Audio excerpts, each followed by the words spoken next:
आप सभी को मेरा प्रणाम। आप देख रहे हैं द भावना शो और आज का शो बहुत खास होने वाला है क्योंकि आज के शो में हमारे साथ जुड़ने वाले हैं हिमाचल के गवर्नर। जी हाँ, शिव प्रताप शुक्ला जी आज के हमारे पॉडकास्ट में रहेंगे, आज के हमारे शो में रहेंगे। मैं उनसे आपको रूबरू कराऊं इससे पहले मैं आपको बता दूं कि आज बात हम करेंगे नशा मुक्ति अभियान को लेकर। आज बात हम करेंगे पढ़ेगा इंडिया तभी तो बढ़ेगा इंडिया। आज हम बात करेंगे धर्म को लेकर।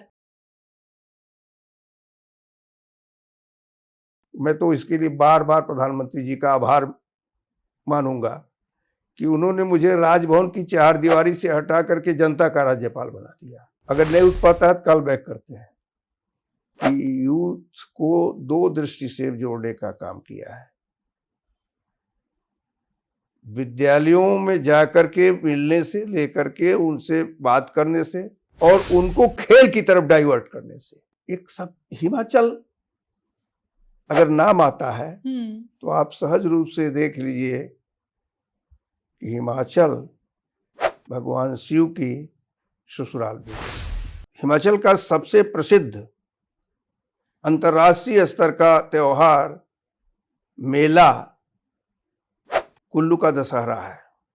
माननीय प्रधानमंत्री श्री नरेंद्र मोदी जी के निर्देश पर जब पहली बार मैं आया कॉल ऑन करने के लिए तो उन्होंने हमसे दो बात कही और मैं दोनों गांठ बांध लिया हूं कि हिमाचल में नशे के विरुद्ध काम करो और हिमाचल को जानना है कि जितना अधिक से अधिक हो सके सड़क मार्ग से चलो। पंचायत प्रतिनिधियों ने निर्णय लिया कि मेरे पंचायत में नशा करता हुआ कोई व्यक्ति पाया गया तो हम उसको पंचायत की मिलने वाली सुविधा ही नहीं देंगे।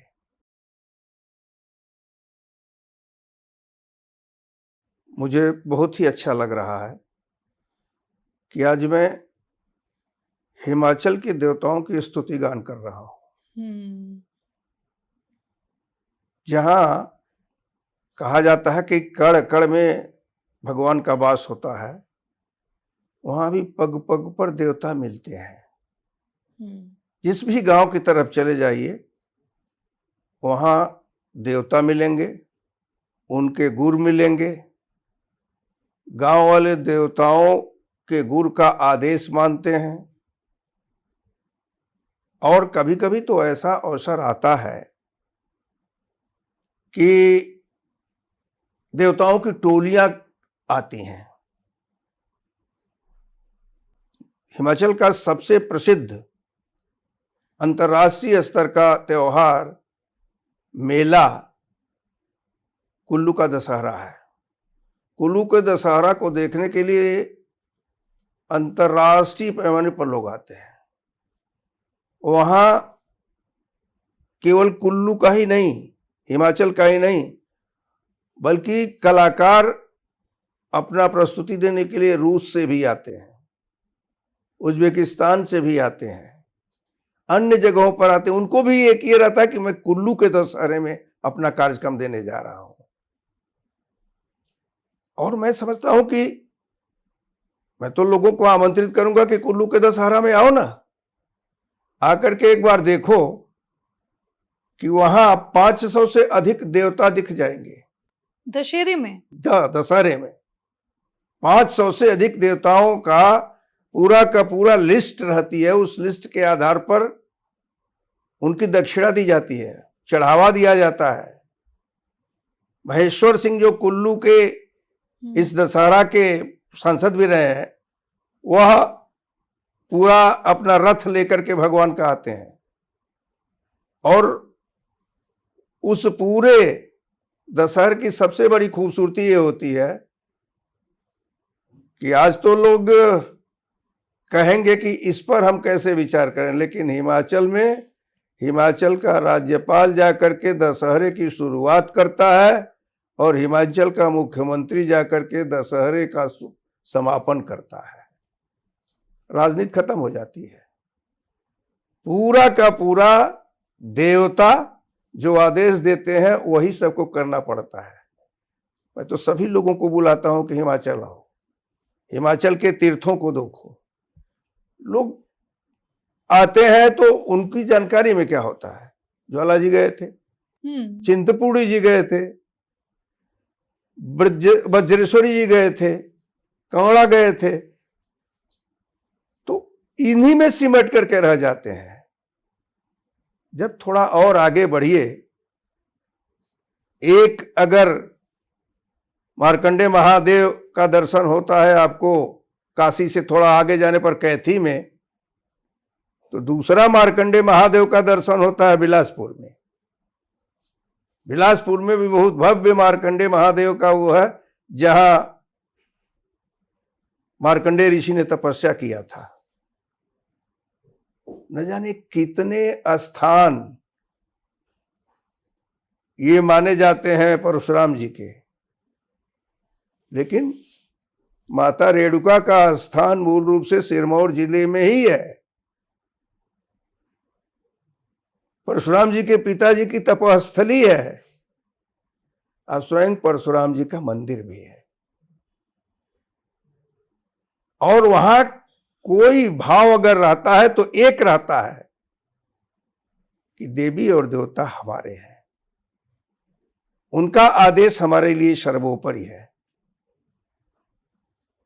एक सब हिमाचल अगर नाम आता है तो आप सहज रूप से देख लीजिए कि हिमाचल भगवान शिव की ससुराल भी है। सही बात है। शिव उत्तराखंड से चलते हैं तो आकर के हिमाचल की पुत्री के वरण करने के लिए भी आते हैं पार्वती जी की। तो हिमाचल की अपनी एक अलग महिमा है। वास्तविकता यह है कि आप हिमाचल में जिस भी जगह जाएंगे उन स्थानों पर आपको अद्भुत मिलेगा। अगर 1-1 किलोमीटर भी चलते हैं तो सच में आपको स्थानीय नए नए देवताओं के बारे में जानने के लिए मिलता है। मैं आपसे और दिलचस्पी के साथ जानना चाह रही हूँ कि सच में देवता आते हैं? कोई अनुभव बताइए ना। वो जो जब देवता आते हैं तो लोग भी हतप्रभ रह जाते हैं कि लोगों के कंधे पर देवता आते हैं। तो अगर एक तरफ से एक देवता आ रहा है, दूसरी तरफ से दूसरे देवता का रथ आ रहा है, तो आपस में मिलने के लिए उस समय जो लोग लेकर के चलते हैं उनके बस में ये नहीं रहता है कि हम किधर से चलें। उनका बस एक ही रहता है देवता कैसे चलाने के लिए चल रहा है, उसी अनुसार चल रहे हैं। दोनों जब आते हैं तो आपस में झुकते हुए मिलते हैं और वह अद्भुत दृश्य होता है। आप सही कह रहे हैं। मैं आपके इंटरव्यू करने से पहले 2 से 3 दिन हो गए मुझे, मतलब 72 घंटे से ऊपर का समय हो गया। मैं जैसे हिमाचल के बारे में जानने की कोशिश की, थोड़ी थोड़ी चीजें, देवताओं का जैसे ही जिक्र शुरू होता है तो पता चलता है डोली होती है जो वो लेके चलते हैं, 4 कंधों पर उठाते हैं और अचानक से जब देवता आते हैं तो वो जोर जोर से हिलने लगती है। जो लोग ले चलते हैं उनके बस में ही नहीं रहता है। देवता जिधर ले चलना चाहता है उधर ही उनको जाना पड़ता है। तो अद्भुत होता है भाई। तपस्या क्या होती है यह कोई जाने तो हिमाचल से जाने ना। बाबा बालकनाथ दियोट सिद्ध हमीरपुर जिले में है। बालकनाथ इस नाते कि बालपन से ही उन्होंने तपस्या किया। बाबा गोरखनाथ जैसे व्यक्ति भी, गोरखनाथ जी का अद्भुत प्रताप है, लेकिन उसके बावजूद भी बालकनाथ जी को अपना कुंडल नहीं पहना पाए। जो ही वे होती थी इस बालक को पहना होते हुए वो गायब हो जाते थे। और एक माता उनको प्रत्येक दिन रोटी खाने को देती थी। एक दिन दोनों में कुछ बात हुई तो माता ने कहा तुमको इतना रोटी खिलाई हूं, कुछ याद है? तो उन्होंने जितनी रोटी माता ने दिया था वह एक बट के पेड़ के कोटर से निकाल करके दे दिया।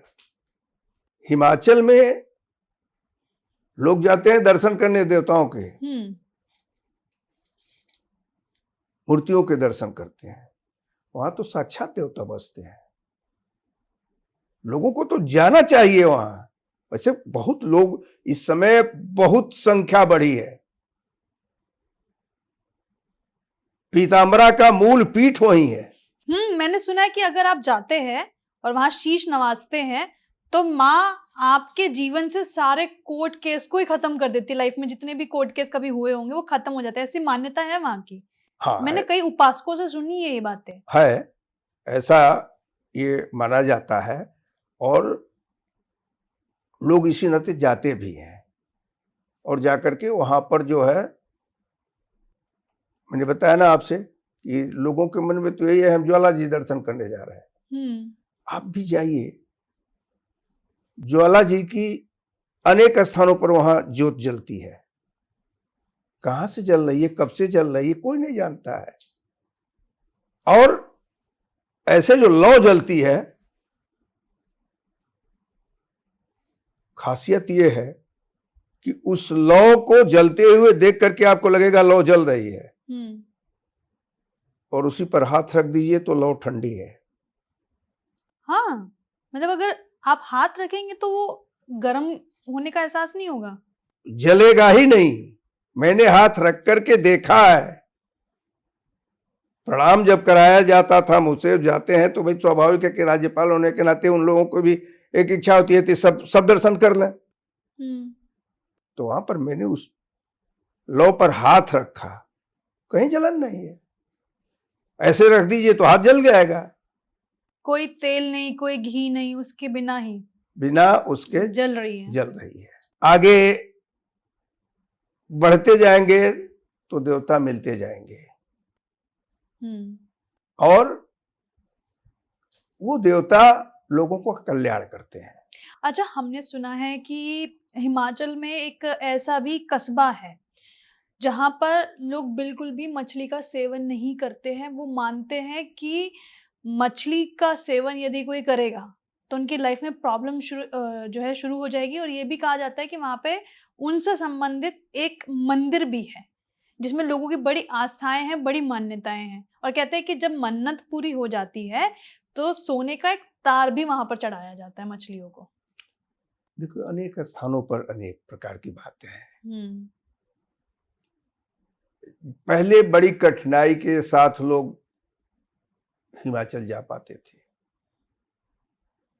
अब जब से भारत सरकार ने 4 लेन इत्यादि बना करके दे दिया है तो उनकी गाड़ियां बड़ी स्पीड से चली जाती है, दर्शन करने जाते हैं। मैं एक बात जरूर कहना चाहूंगा, जो भी दर्शनार्थी जाए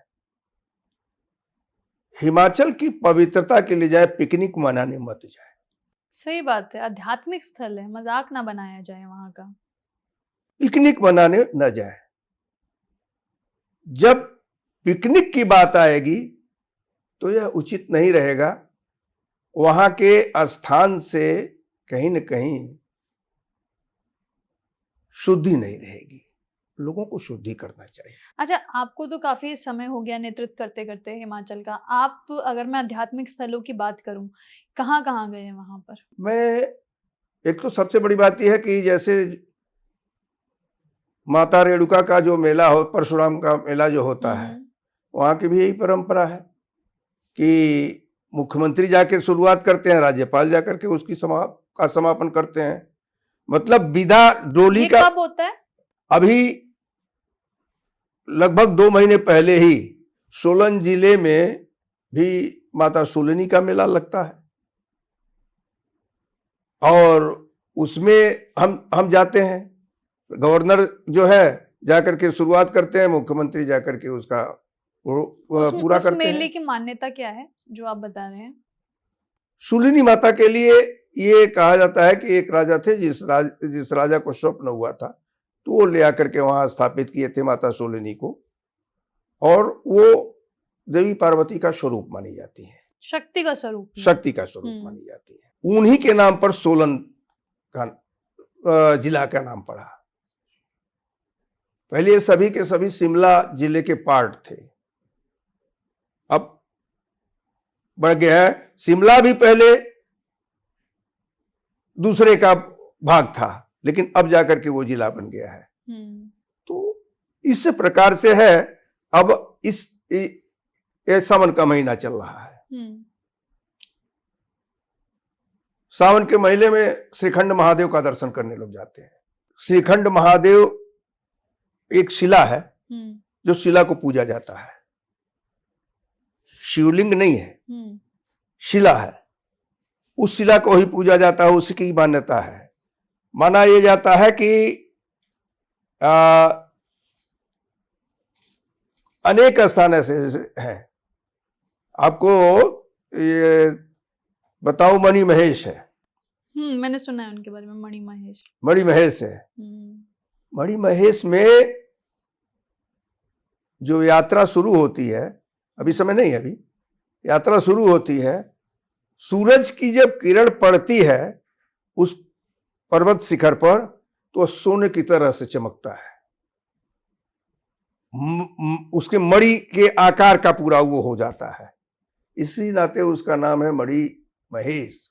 तो ये यात्रा कहाँ से शुरू होती है हिमाचल में? ये यात्रा चंबा से शुरू होती है और समापन कहाँ होता है? भरमौर इत्यादि होते हुए जाती है। भरमौर एक ऐसा स्थान है जहां एक परिसर की स्थिति में देखा जाए तो सैकड़ों देवताओं के स्थान है। अच्छा, सैकड़ों भरमौर में? भरमौर में। और अब वही मार्ग की मैंने बात करें ना, मार्ग चूंकि अब हो गया, लेकिन भरमौर का रास्ता आज भी जो है बहुत कठिन है। पांगी जब जाते हैं, पांगी जाना बड़ा मुश्किल है, 2 दिन लग जाएंगे पांगी पहुंचने में, और बहुत आसानी से गाड़ियां भी नहीं जा सकती हैं। अब उस पर भी रिसर्च चल रहा है, उस मतलब भारत सरकार से वार्ता सरकार, वहां की सरकार भी कर रही है, और भारत सरकार तो हिमाचल को पूरी तौर पर उन्नत करने में लगी हुई है। देखिए, पहाड़ी प्रदेश जितने हैं उसमें जो विकास हुआ वो भारत सरकार के आधार पर हुआ। 90% जो वहां का पैसा होता है वो भारत सरकार देती है, उसके बजट का 10% सिर्फ स्थानीय स्तर पर उनको सरकारों को करना रहता है। उसके अतिरिक्त भारत सरकार और करती है। लेकिन ये जरूर है कि पिछली बार भी, इस बार भी जिस प्रकार से आपदा आई उसने हिला करके रख दिया। और कभी गुरु भी कहते हैं कि गुरु का ये देवता का आदेश नहीं माना तो ये हो गया, ये जो भी है। लेकिन मेरा यह मानना है कि विकास वहां होना चाहिए। विकास हो भी रहा है, तभी तो लोग जा सकेंगे, तभी तो वहां लोग जा करके दर्शन कर सकेंगे। वहीं धर्मशाला है, ऊपर मैक्लोडगंज है जहां दलाई लामा जी रहते हैं। परम पावन दलाई लामा को कहा जाता है। और वहां भी मैक्लोडगंज में एक बहुत अच्छा वैद्य भी बहुत वहां रहे हैं। कैंसर की चिकित्सा उन लोगों ने किया है। आज भी लोग जाते हैं, पूरे देश से जाते हैं कैंसर के अपने वो कराने के लिए, और वो करते हैं। तो वहां हर चीज जो है उपलब्ध होती है, वहां के उत्पाद मिल जाएंगे, उसको पूछिए मत। मतलब जहाँ कैंसर का ट्रीटमेंट होता है? हाँ, कैंसर का ट्रीटमेंट। मतलब कैसे, आयुर्वेदा तरीके से? आयुर्वेद के तरीके से। अच्छा, कौन सी जगह बताइए आपने? मैक्लोडगंज धर्मशाला, वहां पर ये करके होती है। जो एक शुरुआती वैद्य जी थे वो तो खैर नहीं रहे, लेकिन दूसरे हैं, वो भी उसी तरह से करते हैं, और उतना ही लोगों का फायदा करता है। इसमें खूब उसकी भीड़ है। अच्छा, ये क्योंकि हम अभी बात लगातार धार्मिक स्थलों की कर रहे हैं, कहते हैं कि हिमाचल का मतलब ही है शिव और शक्ति। बिजली महादेव की भी बात की जाती है वहां पे। हाँ, उसके बारे में बताइए कुछ। बिजली महादेव के विषय में ये कहा जाता है कि 12 वर्षों के में एक बार ऊपर से बिजली चमकती हुई आती है, और जो शिवलिंग है वो शिवलिंग को भेदते हुए नीचे चली जाती है। शिवलिंग खंडित हो जाता है। तो उस शिवलिंग को मक्खन से फिर भर भर कर करके उसको बनाया जाता है। वहां पहुंचने का भी मार्ग बड़ा कठिन है बिजली महादेव पर। अभी वहां रोपवे बनने की बात चल रही थी, भारत सरकार के मंत्री नितिन गडकरी जी ने उसको वो दिया था, लेकिन वहां देवता का आदेश नहीं हुआ तो अभी बंद पड़ा हुआ है, बना ही नहीं। मतलब हिमाचल में सरकार अपनी जगह, देवता का आदेश अपनी जगह। मतलब लोगों की इतनी आस्थाएं और मान्यताएं हैं कि बिना देवता के आदेश के कुछ नहीं करते वो लोग। कभी कभी तो मैं ये कहूं कि चुनावों में भी लोग प्रयत्न करते हैं कि देवता मुझे आदेश दे दें, मेरे लिए आदेश दे बहुत दें। बड़ी बात हो गई ये तो। बहुत बड़ी बात है। मतलब इतनी आस्था है हिमाचल में लोगों हाँ के हाँ, अंदर। है ना, आज भी है। आप उत्तर प्रदेश से हिमाचल गए हैं, आप केंद्र में नेतृत्व भी कर चुके हैं, यूपी की राजनीति से भी भली प्रकार से परिचित हैं। अब हिमाचल कैसा लग रहा है ये बताइए। हिमाचल के लोगों से मिलते हैं। लेकिन मैं ये सारी बात तो आपको बता रहा हूं ना। हिमाचल के लोगों ने हिमाचल की प्रसिद्धि एक और बनाई, मलाड़ा। वो मलाड़ा नहीं मालूम? नहीं जानते। मलाड़ा एक ऐसा स्थान है जिसकी चर्चा विदेशों में भी होती है। इस नाते होती है कि वहाँ के भांग इत्यादि के पौधों के नाते धीरे धीरे अफीम बनाई जाती है और उसकी चर्चा मतलब वहाँ से विदेशों में भी लोग ले जाने का काम करते थे। मैंने सरकार से कहा कि भाई प्रसिद्धि देवी देवताओं के नाते ही होनी चाहिए, मलाड़ा के नाते तो नहीं होनी चाहिए। और मैं तो राजभवन में रह सकता था, लेकिन माननीय प्रधानमंत्री श्री नरेंद्र मोदी जी के निर्देश पर जब पहली बार मैं आया कॉल ऑन करने के लिए, तो उन्होंने हमसे दो बात कही और मैं दोनों गांठ बांध लिया हूं कि हिमाचल में नशे के विरुद्ध काम करो और हिमाचल को जानना है तो जितना अधिक से अधिक हो सके सड़क मार्ग से चलो। और ये दोनों मैं कर रहा हूं। आज हिमाचल में नशे के विरुद्ध मुझे लगता है कि अभी धीरे धीरे जन आंदोलन बन चुका है। लोग इसके लिए कार्य कर रहे हैं। क्योंकि मैंने कहा था कि हम धर्म पे तो बात करेंगे, हिमाचल के कल्चर पर भी बात करेंगे, लेकिन एक जो टॉपिक जो कि जिक्र जिसका आपने अब छेड़ ही दिया है, तो मैं चाहती हूँ इसके ऊपर हम थोड़ा सा विस्तार से चर्चा करें, फिर हम अपने उस टॉपिक पर बात करेंगे जिसका जिक्र अभी आप थोड़ी देर पहले कर रहे थे, और विस्तार से देवी देवताओं के बारे में जानेंगे। आपने कहा कि नशा खत्म हो, इसको लेकर हम हिमाचल में काम कर रहे हैं। हमने सुना है कि पहाड़ों में बाहर से आने वाले जो पर्यटक होते हैं वो नशे को बढ़ावा देते हैं, क्या ये सच है? बाहर से आने वाले लोग कर रहे हैं। देखिए, एक हम सभी लोगों को इस बात पर ध्यान देना पड़ेगा। हिमाचल प्रदेश हुआ, उत्तराखंड हुआ, पंजाब हुआ, ये सभी देश की रक्षा करने वाले सैनिकों को देने का काम करते हैं। पंजाब में स्थिति खराब हो चुकी है और मुझे लगता है कि इसी नाते कि हिमाचल में भी उसका बृहद असर हो गया। प्रधानमंत्री जी ने मुझसे इस बात को कहा कि इस पर काम करो।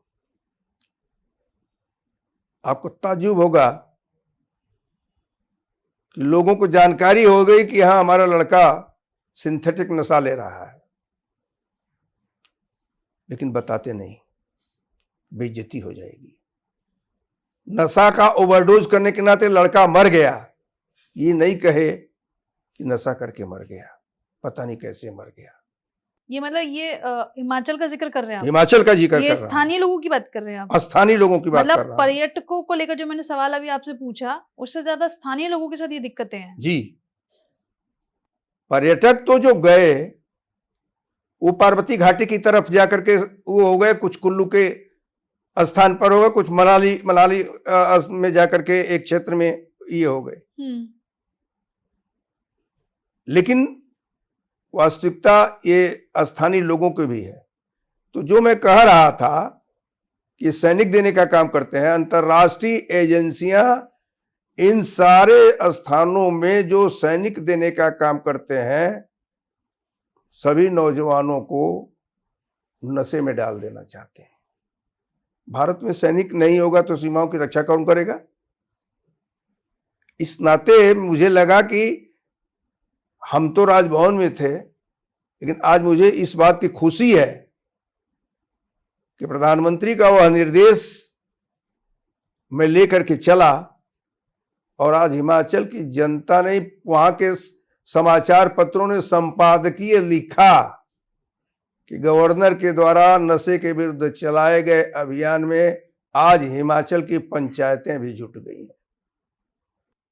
संपादकीय लिखा, सब पीड़ित थे, बोलता कोई नहीं था। मुझे थोड़ा सा और आप बताइए, इसमें कितना % यूथ इन्वॉल्व होता है और कितना % इसमें 40 की उम्र के बाद के लोग होते हैं जो इस तरीके से नशा करते हैं? देखिए, 40 के ऊपर के जो लोग हैं वो पहाड़ों में परंपरागत नशा किया करते थे। नीचे के जो लोग हैं वो सिंथेटिक नशा कर रहे हैं, और सिंथेटिक नशा करने का मतलब जब आदत पड़ जाएगी तो उसको धीरे धीरे बढ़ाते जाएंगे और ओवरडोज में मर जा रहे हैं। पैसा, जमीन जायदाद बिक जाए या उनको उचित है, लेकिन नशा करेंगे। माँ बाप विरोध करते हैं तो ऊना जिले का एक ऐसा केस आया जिसमें माता पिता से पैसा मांगने पर न मिलने के बाद उन्होंने दवा के रूप में माता पिता को दे दिया और सब नशेड़ी हो गए, और परिणाम हुआ कि घर द्वार सब बेच डाले, रिश्तेदारों से पैसे ले लिए, अब कोई पैसे भी नहीं देता है और मरने की स्थिति आ गई। मतलब एक घर के परिवार के एक लड़के ने जो पहले ही नशा करता था, उसने अपने ही परिवार के लोगों अपने माँ बाप को नशे में ला करके रख दिया। अरे मतलब ये तो गलत चीज हुई। और ये कब की बात बता रहे हैं आप? अरे अभी की बात बता रहा हूँ, मतलब ये 6 महीने पहले की बात बता रहा हूँ। और ऐसा सिर्फ एक घर का तो हाल नहीं होगा फिर तो? नहीं, ऐसा पूरा तो नहीं है, लेकिन कभी ये जो है सामान्य स्थिति है। लेकिन खुशी जो मैंने बताया, मुझे खुशी इस बात की है, अब लोग निकल रहे हैं, निकल करके लोगों को पकड़ करके पुलिस को भी दे रहे हैं, अब उनकी गिरफ्तारियां भी हो रही हैं। अब पंचायतों ने यह निर्णय लिया, क्योंकि हमने राजभवन में ही पंचायत प्रतिनिधियों की बैठक बुलाई थी, उनसे इस बात का आग्रह किया था कि आप लोग इस पर काम कीजिए। महिलाओं की अलग से बैठक बुलाई थी, उनसे बात किया। पंचायत प्रतिनिधियों ने निर्णय लिया कि मेरे पंचायत में नशा करता हुआ कोई व्यक्ति पाया गया तो हम उसको पंचायत की मिलने वाली सुविधा ही नहीं देंगे। सोचिए कि एक अर्की स्थान है सोलन जिले का, हमसे आकर के लोग मिले, मिलने के बाद मैंने उनको कहा कि ठीक है, कार्यक्रम करिए। 1 महीने तक उन्होंने खेल खिलाओ नशा भगाओ इस थीम को लेकर के 1 महीने तक जो है अर्की में लोगों ने विभिन्न खेल किया। मतलब स्पोर्ट्स में आपने डाइवर्ट करने की कोशिश की, नशे से हटाने के लिए। हाँ, यूथ को जी। तो फिर जाकर के मैंने उन सभी लोगों, सबसे अच्छी बात यह रही कि रस्सा कस्सी में जो पुरस्कार मैंने दिया वो महिलाओं को दिया। महिलाओं की टीम को मैंने वो दिया, वो जीत करके आई और उनको मैंने दिया। और देखिए भावना जी, एक जगह नहीं हुआ, 2-2 हजार तक के बच्चों का पूरा का पूरा प्ले कार्ड लेकर के मैंने जुलूस निकलवाया था, एक स्थान पर नहीं। और क्या लिखा था प्ले कार्ड पे? बस हिमाचल बचाओ, नशा भगाओ।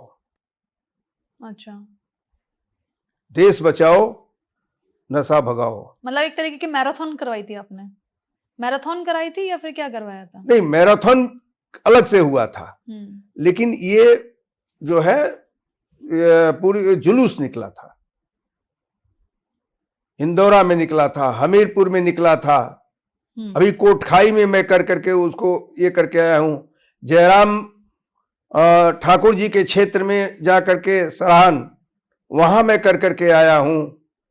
मुकेश अग्निहोत्री जो वहां उप मुख्यमंत्री हैं, हरौली उनका वो है, वहां 2-2 बार मैंने उसका वो जुलूस निकला 2 वर्ष से, ताकि लोग नशा मुक्ति को कंट्रोल। हाँ, क्योंकि पंजाब की सीमा है और मुकेश जी इसमें इंटरेस्ट लेते हैं। उनकी पत्नी जब तक जीवित थी उन्होंने भी इंटरेस्ट लिया था।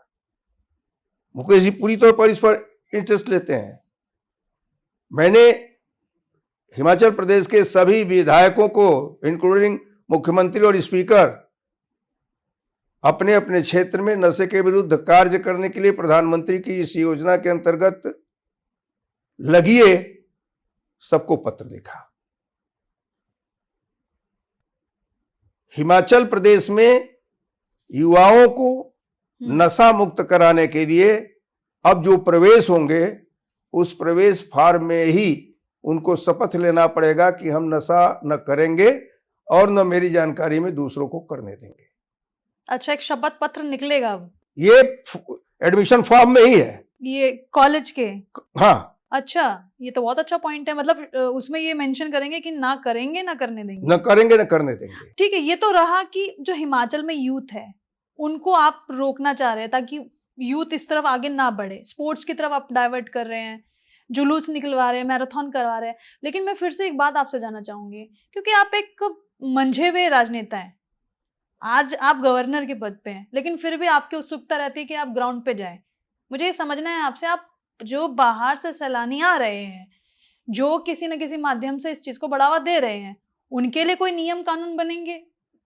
उनके लिए क्या किया जाएगा? नहीं, नियम कानून तो सबके लिए हो, तो कानून के अंतर्गत ही, चाहे स्थानीय हो चाहे बाहर से आया हो व्यक्ति। अगर वो सार्वजनिक तौर पे पाए जाते करते हुए, या फिर वो जैसे कि आप ही ने 3 या 4 जगह बताई कि या तो यहाँ मिलेंगे वो लोग नशा करते हुए या फिर वो यहाँ मिलेंगे, तो ऐसे में उन पर कंट्रोल कैसे होगा? नहीं, केवल वहीं यहाँ और वहां ही नहीं रह गए हैं, अब तो यत्र तत्र सर्वत्र की स्थिति है। और मुझे कहने में हिचक नहीं है कि लड़कियों को सामान्य तौर पर लोग चेक नहीं करते हैं, तो उनका भी उपयोग करने लगे हैं लोग कि वो नशे को जगह जगह पहुंचाए। अच्छा, मतलब महिलाओं को माध्यम बनाया जा रहा है कि उनके पास नशीले पदार्थ होते हैं और वो जो है आगे लोगों को सर्व कर दे। बिल्कुल। तो इसका मतलब कहीं ना कहीं इसमें माफिया गैंग काम कर रहा होगा। माफिया गैंग ही काम कर रहा है। तो आपने ऐसे लोगों पर कोई नकेल कसी है? अंतरराष्ट्रीय स्तर पर एजेंसियां इस पर काम कर रही हैं, भारत को जो है कमजोर करने के लिए। अच्छा, आपके पर 2 बड़े जिम्मे हैं, एक तरफ एजुकेशन भी देखनी है, दूसरी तरफ नशा मुक्ति को भी जो है कोशिश करना है कि बढ़े, ताकि लोग ज्यादा से ज्यादा जागरूक हो और नशा मुक्त हो जाए हिमाचल। मैं आपसे ये समझना चाह रही हूँ कि जैसे जो यूथ है उनसे आप कितना इंटरेक्ट करते हैं? अगर मंथली वाइज देखा जाए, जैसे आप पंचायतों से जुड़ रहे हैं, उन्हें जागरूक कर रहे हैं कि आप स्थानीय तौर पे लोगों को मैसेज करो, लेकिन यूथ को कैसे आप इंटरेक्ट कर रहे हैं, उनसे कैसे बातचीत कर रहे हैं? क्योंकि अगर हम यूथ को जोड़ेंगे तो उनके पास एक सोशल मीडिया माध्यम है जिसके जरिए मैसेज जल्दी स्प्रेड हो सकता है। तो कुछ ऐसी भी योजनाएं आपके दिमाग में है जो इसको लेकर आप काम कर रहे हैं? फिर मैंने आपसे बताया कि यूथ को 2 दृष्टि से जोड़ने का काम किया है। विद्यालयों में जाकर के मिलने से लेकर के उनसे बात करने से और उनको खेल की तरफ डाइवर्ट करने से। कल ही मेरी हिमाचल प्रदेश विश्वविद्यालय के कुलपति से बात हुई है। मैंने उनसे यह आग्रह किया है, हिमाचल प्रदेश विश्वविद्यालय से लेकर के विधानसभा तक पूरा चेन बनाना। अच्छा, नशे के विरुद्ध। वैसे अब मैं समझता हूं कि मुझे जो प्रसन्नता इस बात की हुई, मैं तो इसके लिए बार बार प्रधानमंत्री जी का आभार मानूंगा कि उन्होंने मुझे राजभवन की 4 दीवारी से हटा करके जनता का राज्यपाल बना दिया। जनता जो है अब ओन टू ओन करती है। आप फोन उठाते हैं मोस्टली सब लोगों का, अगर लोकल पे लोग कॉल करें आपको तो? अगर नहीं उठ पाता है तो कॉल बैक करते हैं।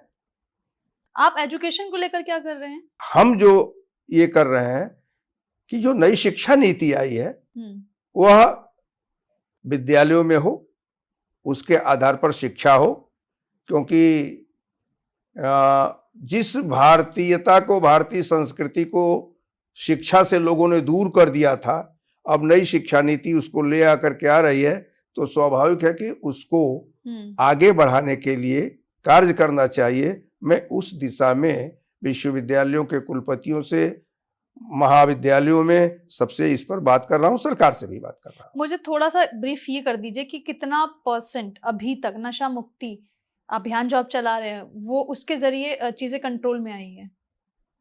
देखिए, इसको परसेंट नहीं दिया जा सकता है, कुछ अनुमानिक तौर पे बताइए। नहीं है क्या कि इस नाते नहीं दिया जा सकता। केसेस, पुलिस के केसेस के आधार पर ये परसेंट डिसाइड हो सकता है। लेकिन मैं आपसे एक बात बताऊं कि नशे को तब तक आप नहीं दूर कर पाएंगे जब तक जन जागरण नहीं करेंगे। डिमांड जब खत्म होगी तभी नशा खत्म होगा। डिमांड है तो वो बाहर वाले जो स्मगलर हैं वो आकर के लोगों के यहाँ पहुंचा दे रहे हैं। मैंने कई स्थानों पर विश्वविद्यालयों के पास से गुमटियों को कुलपति से कहा कि हटवाइए इन सबको, वहां पुड़िया में नशा मिल जाता रहा है। तो इसको परसेंटेज नहीं आप ले सकते हैं। हाँ, ये जरूर कर सकते हैं कि अब बहुसंख्यक लोग नशे के विरुद्ध काम करना शुरू कर दिए हैं। जब वो करेंगे तो देखेंगे कि कौन ले रहा है, तो उसको पकड़ने का काम करेंगे, पुलिस को सौंपने का काम करेंगे। डिमांड खत्म होगा तो नशा खत्म होगा। बिना डिमांड खत्म किए भावना जी आप नशे को नहीं खत्म कर सकते। लड़ाई लंबी है सर, लड़ना तो पड़ेगा। अगर यूथ नशे की तरफ आकर्षित हो गया फिर देश का क्या होगा? फिर तो वो आप लोग जो एक बात कहते हैं ना कि पढ़ेगा इंडिया तभी तो बढ़ेगा इंडिया, वो बात तो वहीं की वहीं स्टॉप रह जाएगी। आपके कथन से मैं सहमत हूं लेकिन ये जरूर है कि इंडिया अब पढ़ भी रहा है और इंडिया तो खूब बढ़ रहा है। लोग इसकी चर्चा कर रहे हैं। लोगों को जब ये लगता है कि भाई ये बहुत अच्छी बात होती है कि जब लोगों को ये लगता है कि दूसरे देश के लोग भी हमारे प्रधानमंत्री को अपना सर्वोच्च पुरस्कार दे रहे हैं। लोगों को जब दिखता है कि एक अफ्रीकन देश में भारत का प्रधानमंत्री जाता है, तो जब वो जाते हैं तो वहां का प्रधानमंत्री उनका पैर छू लेता है। कभी होता था क्या? अब हो रहा है तो भारत की प्रतिष्ठा बढ़ रही है, भारत विश्व गुरु बनने की तरफ बढ़ रहा है ना। मैं आपसे छोटे छोटे सवाल लूंगी और मैं चाहूंगी उनके बारे में आप थोड़ा सा विस्तार से बताएं। जरूर जरूर। बैजनाथ का जो मंदिर है उसके बारे में कुछ बताइए। बैजनाथ का मंदिर ये माना जाता है पुराना है, 1204 ईस्वी का माना जाता है। ये नागर शैली का बना हुआ है। पहले पूरी तौर पर वो फैला हुआ था, लेकिन जैसे जैसे लोग बसते गए तो थोड़ा संकरा हो गया है। लेकिन मंदिर आज भी बहुत सुंदर है और वहां जाकर के लोग दो काम करते हैं, चिकित्सा भी कराते हैं और जैसे श्रावण का महीना चल रहा है तो इस समय तो धूम मची हुई है शिव जी के मंदिरों में, तो वहां भी रुद्राभिषेक हो रहा है और सब हो रहा है। इस तरह से ये चलता है। सब शिव मंदिरों में सबसे पुराना मंदिर बैजनाथ का मंदिर माना जाता है। ये कहाँ पर है? ये बैजनाथ का मंदिर अम्ब इंदौरा के पास है। अच्छा, मतलब कि ये भगवान शिव का वो मंदिर है जो ये दर्शाता है कि वो वैद्य के रूप में भी है, मतलब एक डॉक्टर के रूप में भी, एक वैद्य के रूप में भी है। ठीक है, हम आगे चलते हैं। ऊना जिला में माँ चिंतपूर्णी देवी का मंदिर है, इसके बारे में कुछ बताइए। माता चिंतपूर्णी का जो यह स्थान है बहुत ही प्रसिद्ध है, अत्यंत प्रसिद्ध है। विशेष करके पंजाब के लोग बहुत यहाँ आते हैं और सैकड़ों धर्मशालाएं और सब वो है यहाँ पर। चिंतपूर्णी जी के विषय में ये कहा जाता है कि चिंता को दूर करने वाली ये माता है। और लोग पैदल भी जाते हैं, यात्रा कर करके कई कई दिनों तक का पैदल यात्रा कर करके जाते हैं। तो वहां पर माता का एक बरगद का पेड़ है, उस बरगद के पेड़ के नीचे ही माता का आस्थान है। ऊपर देखिए तो एकदम से इसे खुला हुआ है और नीचे कुछ नहीं है। तो इतना पहाड़ी पर है, चढ़ करके लोग जाते हैं। अब तो सड़क हो चुकी है तो फर्राटे के साथ चले जाते हैं, मंदिर तक वाहन चला जा रहा है। तो इसने पहले इसमें कठिनाई के साथ लोग जाते थे। लेकिन जैसे चिंतपूर्णी का हुआ, बगलामुखी का हुआ, वज्रेश्वरी माता का, कांगड़ा जी का हुआ, ये सब मंदिर पहले से प्रसिद्ध अपने पाए हुए हैं। बाबा बालकनाथ का हुआ, सिरमौर में जो है परशुराम जी माता रेणुका का मेला जो ये हुआ, जाखू का मंदिर शिमला का हुआ, भीमा काली का मंदिर है, भीमा काली के मंदिर के विषय ये भी शिमला जिले में ही है। तो उसमें भी वो है, ये कहा जाता है कि जो वहाँ के राजा थे वीरभद्र सिंह जी, उनकी कुलदेवी हैं भीमा काली मंदिर। बहुत वो है, सब लकड़ी का है पूरा। तो वहाँ अपना वे जाते हैं। और रोहड़ू में कई स्थान है, मतलब जहाँ मंदिर है रोहड़ू में यह स्थान है। जब भी आप जहां भी जाओगे, मंदिर कितने गिनाए जाएंगे हिमाचल के, बहुत मंदिर है, मैं डाटा देख रही हूँ, बहुत सारा है। तो मंदिरों का तो समझिए प्रदेश है। लोग जो है ये कहते हैं मंडी स्थान है। मंडी को छोटी काशी कहा जाता है। वहां इतने मंदिर है कि पूछो मत। लेकिन मुख्य रूप से भूतनाथ का मंदिर है, जो शिव का मंदिर है। मैंने सुना है भूतों के देवता भूतनाथ, हाँ, भगवान शिव वो है। तो वो वहां उनकी पूजा होती है शिवरात्रि में। वहां भी यही स्थिति है। शिवरात्रि में जा करके वहां पर राज्यपाल को पूजा करना पड़ता है और शिवरात्रि के समापन की घोषणा करनी पड़ती है। अब मुख्यमंत्री जा करके उसका शुभारंभ करता है। ये बड़ी अच्छी परंपरा है हिमाचल की।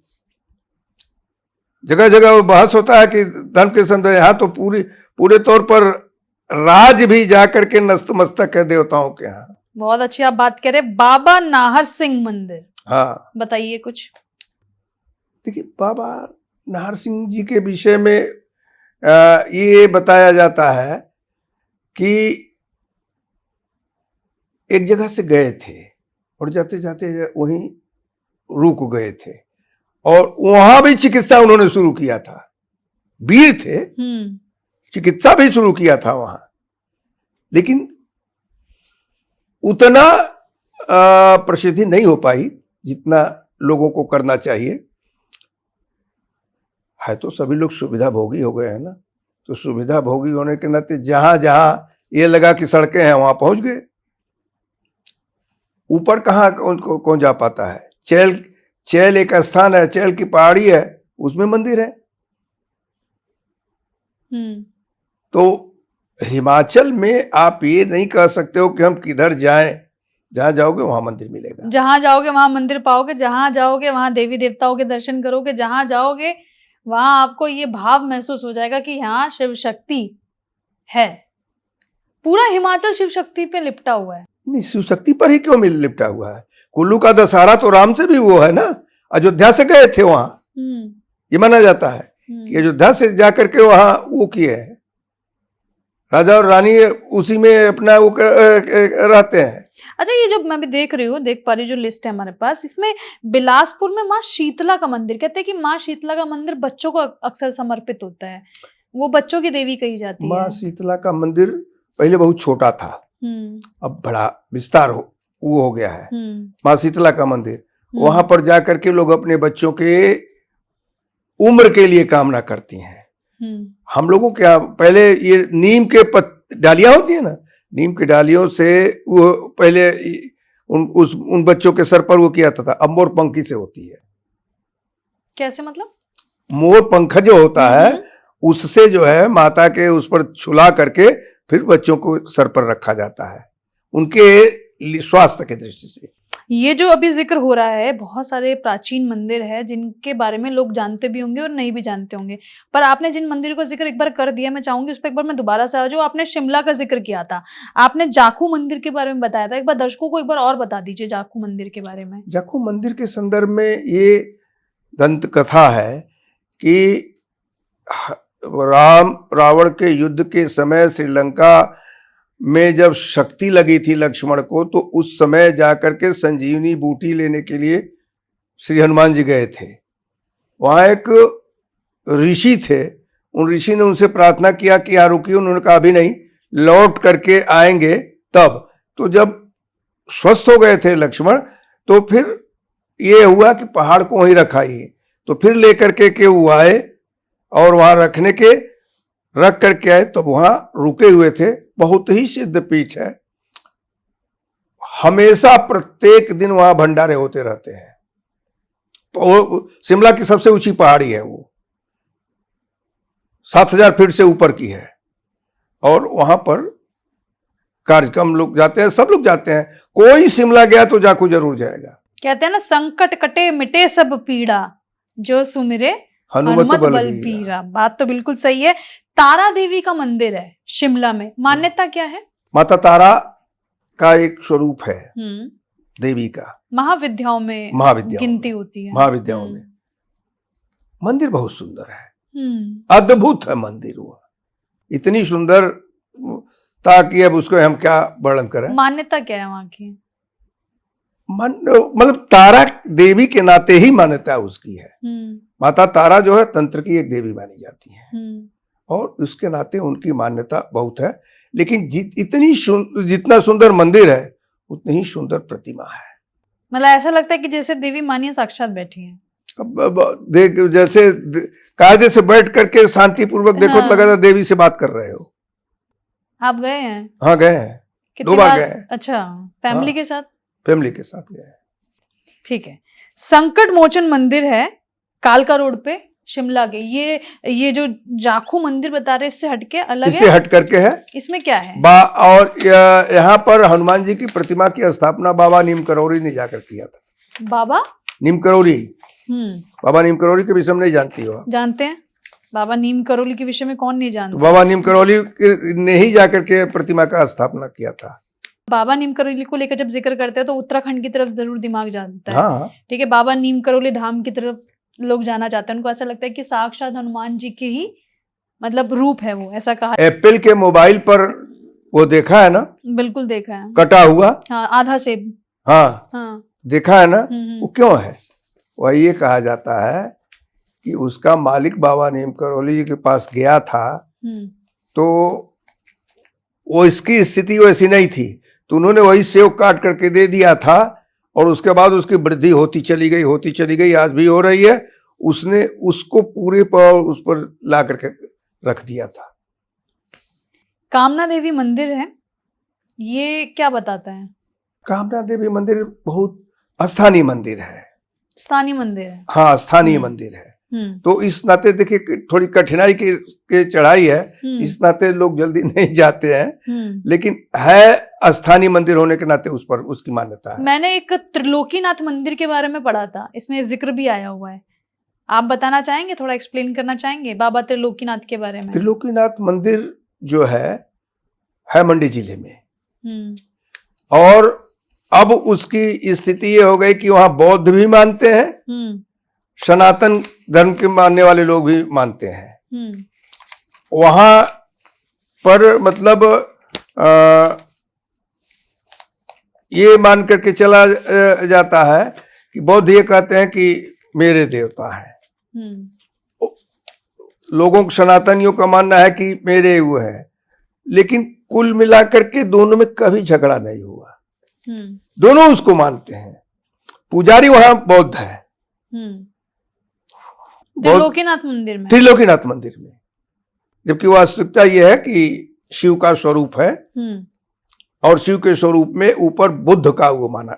तो अभी आप सुन रहे हैं हिमाचल के गवर्नर शिव प्रताप शुक्ला जी को, जो कि बड़े विस्तार तरीके से हमें बता रहे थे कि हिमाचल के प्राचीन मंदिर कौन से हैं, स्थानीय मंदिर कौन से हैं, कहां आप जाकर दर्शन कर सकते हैं।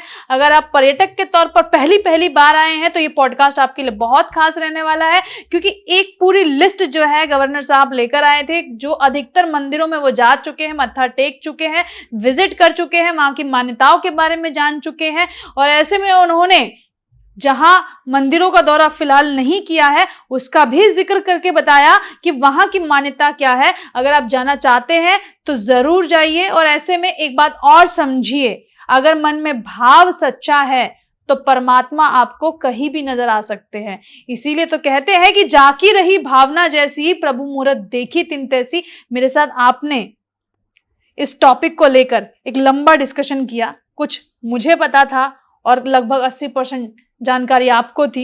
मुझे अच्छा लगा कि आपकी लिस्ट मैंने थामी और आपसे सवाल पूछे और आपने उसको एक्सप्लेन करके बताया। आपको भी हिमाचल जाके अच्छा लग रहा है? हाँ, मुझे तो हिमाचल जाकर के बहुत ही अच्छा लग रहा है। शुरू में तो लगता था कि कोई नई जगह पे जब आए थे, हाँ, उत्तर प्रदेश से खासकर, लेकिन अब हिमाचल में काम करते करते लोगों के बीच का हो गया हूँ, इस नाते और अच्छा लग रहा है। ये बात तो आपने एकदम सही कही कि जहां जाते हैं वैसे ही हो जाते हैं। अभी आपने मंदिरों का जिक्र सुना, मुझे लगता है कि अगर आपको पसंद आएगा, और लगता क्या है, मुझे लगता है कि आपको 100% पसंद आएगा आज का पॉडकास्ट। कमेंट करके अपनी राय जरूर बता दीजिएगा। फिलहाल के लिए आप सभी को प्रणाम।